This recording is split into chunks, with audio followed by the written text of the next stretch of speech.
All right, we're going to jump into Act Two with Act Two, Scene One. This is whenever we get to meet Sebastian. Sebastian is Viola's twin brother who was supposedly lost at sea. But actually, during the shipwreck, in which his sister was also lost, yet found by the captain, Sebastian is founded by Antonio, who was a sailor. Um, who ended up saving him from the waters and now who just kind of follows him everywhere Sebastian goes. Uh, so they kind of, wash upon.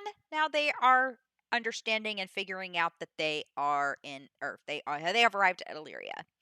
So Antonio and Sebastian are having conversation to each other, and Antonio is basically explaining to Sebastian that no matter where Sebastian will go, um, he will accompany him. Um, that he can count on Antonio through thick and through thin, um, and she'll be there. Now, here's interesting at this line, around this line, is Antonio's asking about Sebastian's family. And Sebastian describes Viola, a lady, sir, though it is said she much resembled me, was yet of many accounted beautiful. So, yes, she is my twin. We look very strikingly similar. But then he says she is drowned already, sir, with salt water. So he thinks that Viola was washed off to sea, the same as Viola thinking Sebastian was washed off to sea. And Antonio's like, I am so sorry, please forgive me for intruding. Um, and then it overall turns out where Sebastian is saying, well, I am off to Count Orsino's court because, again, whenever someone, or that's, I guess that was kind of a job. Um, I'm not entirely familiar with historical courts of basic. I don't know. Would they be considered royalty? I'm thinking they would be kind of considered royalty as a sense. But I'm guessing, just from the overall tone of a lot of what I've seen in the past, it appears as though many people want to get on the courts, the royal courts, in order to, well, not only have uh, jobs, but also like guarantees, satisfactions, things of that nature. So Sebastian is now going to Count Orsino's court to see if he can join. And Antonio looks to the crowd and he confesses that has had enemies, or he is enemies with Orsino's court. He has landed on Illyria with Sebastian, wanting to accompany Sebastian, but at the same time, he kind of basically like a warrant for him. Like if he is found within the walls of Illyria, he is to be arrested for something that had occurred in the past. He does divulge what happens in the next few scenes. He ends up telling Sebastian exactly what happens. I do believe in Act 4, um, unless it might be Act 3, excuse me. Um, he ends up divulging what he did, what has done, what has transpired, why he is not allowed. Act 2, Scene 2, we jump to, and Malvolio gives the disguised Viola the ring. And Viola realizes that Olivia has fallen in love with Cesario and understands that Orsino, Olivia, and Viola/Cesario are now in a love triangle that she is helpless to resolve. So this starts off between Malvolio and Viola, and Malvolio is, running up to Viola, who is dressed as Cesario, and is trying to give him this ring. And Viola says, well, that's not my ring. And Malvolio keeps suggesting, you have to take the ring, you have to take the ring, up to the point of where around line 14, he throws down the ring. So regardless, he says, sir, good sir, here is the ring that you left. Um, you have to, or here's the ring that you left with Olivia, even though everyone knows that the ring was not really left by Cesario. Um, but Viola says, I left no ring with her. What means this lady? And she ends up picking up the ring. And that's when she knows. Fortune forbid my outside have not charmed her. Like, please tell me that she did not fall for me, like my outside, meaning my disguise.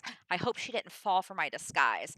So she made good view of me, indeed so much that methought her eyes had lost her tongue, for she did speak and starts distractedly. She loves me, sure. The cunning of her passion invites me in this churlish messenger.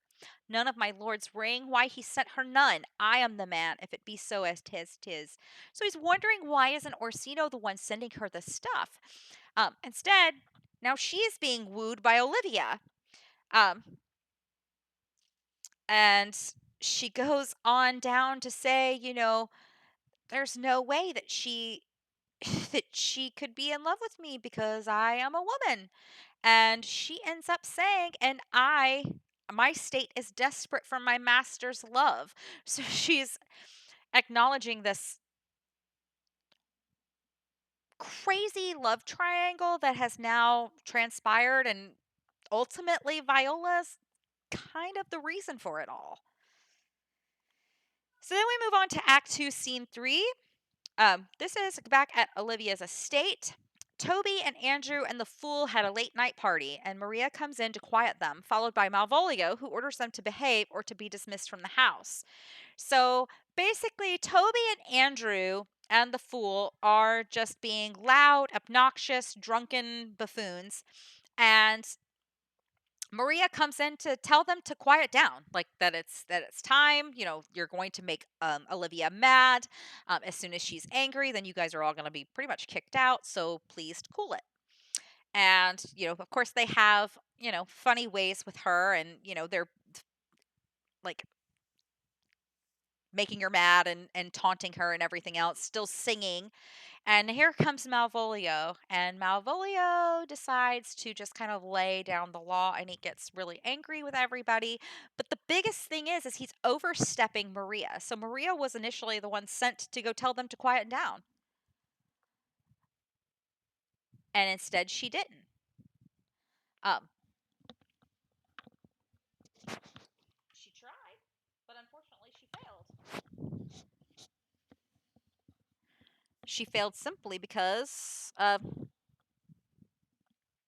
whoops, sorry. She failed simply because Malvolio decided to step up to the plate and do it for her. And by doing that, now he has made Maria angry. And Maria has decided, after Malvolio leaves and is away from the picture, she decides that she is going to seek revenge on Malvolio. She says, "For Monsieur Malvolio, let me alone with him. If I do not gull him into, let's see here, into a Nawar and make him a common recreation, do not think I have wit enough to lie straight in my bed. I know I can do that. I can do it." So basically, she's saying, I am going to set him up and I am going to watch him crumble. Um, she goes on to tell Toby exactly what she'll do. Um, she says, "I will drop in his way some obscure epistles of love, wherein by the color of his beard, the shape of his leg, the manner of his gait, the expression of his forehead, or eye, forehead, and complexion, he shall find himself most feeling personated. I can write very much like my lady, your niece. On a forgotten matter, we can hardly make distinction of her hands."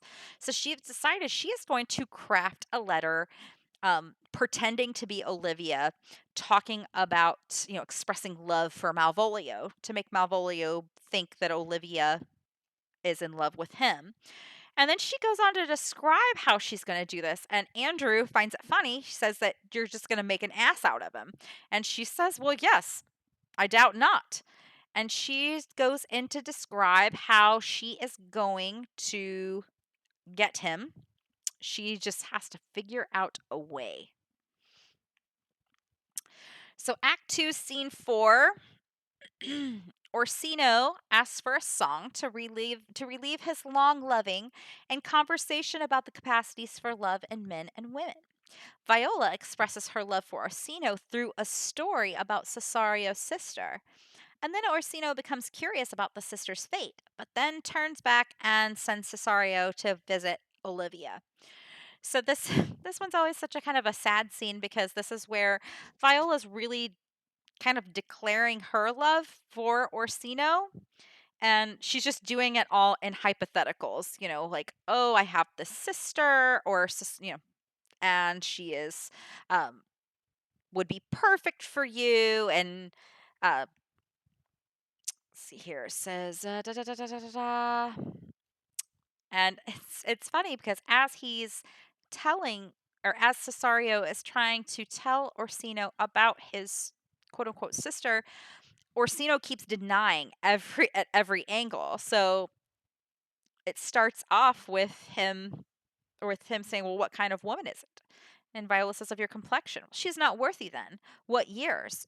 And Viola says, "About your years, my lord." And he says, "Too old. By heaven, let still the woman take an elder than herself."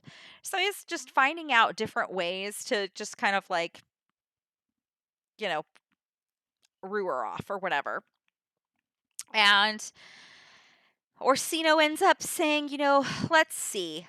I appreciate you telling me about all of this, but oh, the fool, thank you for coming. I need you to sing to me to relieve my pain of my longing for Olivia." And I think unfortunately the fool kind of ruined what Viola was presenting. She was presenting this fictitious sister, or herself, to Orsino, and he's listening, and he's, at first he's kind of like, kind of like dismissing her, then kind of wants to hear a little bit more, but then the fool comes in, and everything that Viola is working on has now closed. So he gets back to um, talking to Cesaria about going, and again trying to get Olivia's attentions, affections. And he says this: "Get thee to yon same sovereign cruelty. Tell her my love more noble than the world's. Prizes not quantify, or prizes not quantity of dirty lands. The parts that fortune hath bestowed upon her, tell her I hold as giddy as fortune." And Viola says, "But what if she cannot love you, sir?" Like, he's saying, like, it's probably not gonna happen. And she says here on around the line, or at line 99, she says, "Say that some lady, as perhaps there is, hath for your love as great a pang of heart as you have for Olivia. You cannot love her? You tell her so. Must she not then be answered?" So she's saying, how about you try to give this much attention to somebody else who might actually love you? Like, why are you giving all of this energy to somebody who really doesn't want to be with you, when there is someone out there that would be more than willing to receive your love? So it's ultimately the conversation that they have, and um he ends up saying, "I'm sorry, it's just not going to happen." You know, then he says Cesario gives him a jewel and tells him to go and visit Olivia.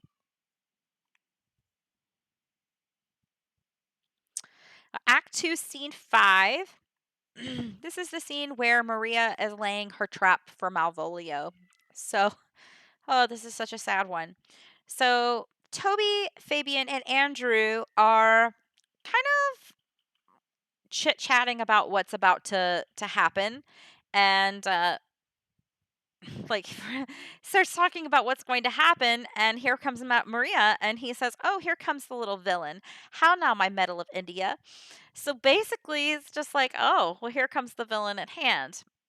um what are you going to do?" So Maria is explaining to them, "Go hide in the bushes and watch him, because I am going because is this letter is going to make him look like an idiot." She says here, "Observe him for the love of mockery, for I know this letter will make a contemplative idiot of him." So that's her goal. Her biggest form of revenge is to make him look like a fool in front of Olivia. And the best way to do that is through a letter. And she has written the letter with certain tasks, certain requirements of Malvolio to do in order to prove his love to Olivia. And so Maria's kind of set the stage. But Everybody, of course, is going to watch the big show from the bushes. They're going to watch Malvolio make a jerk out of himself, and they're super happy about it.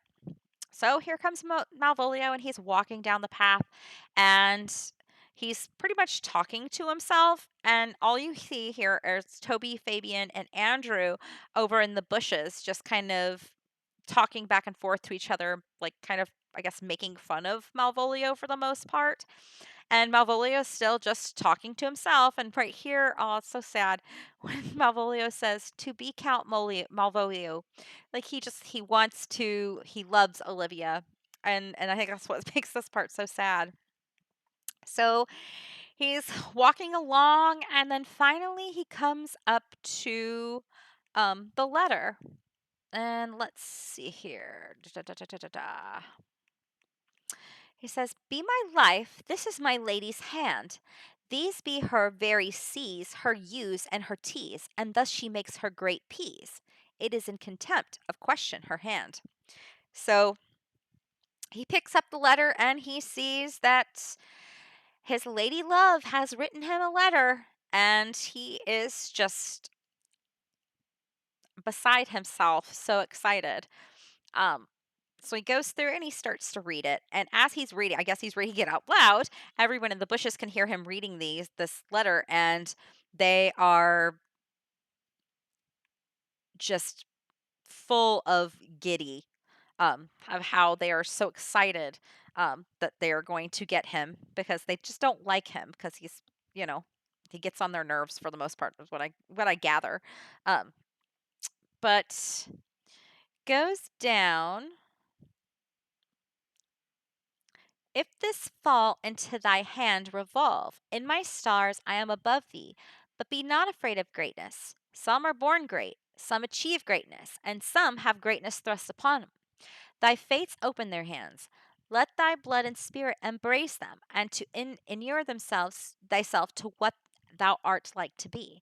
Cast thy humble sloth, sloth, slow, and appear fresh. Be opposite with a kinsman, surly with servants. Let thy tongue tang arguments of state. Put thyself into a trick of singularity. She thus advises thee that signs for thee. Remember who commented thy yellow stockings and wished to see thee ever cross guarded. I say, remember. Go to. Thou art made, if thou desire to be so. If not, let me see thee a steward still, the fellow of servants, and not worthy to touch fortune's fingers. Farewell."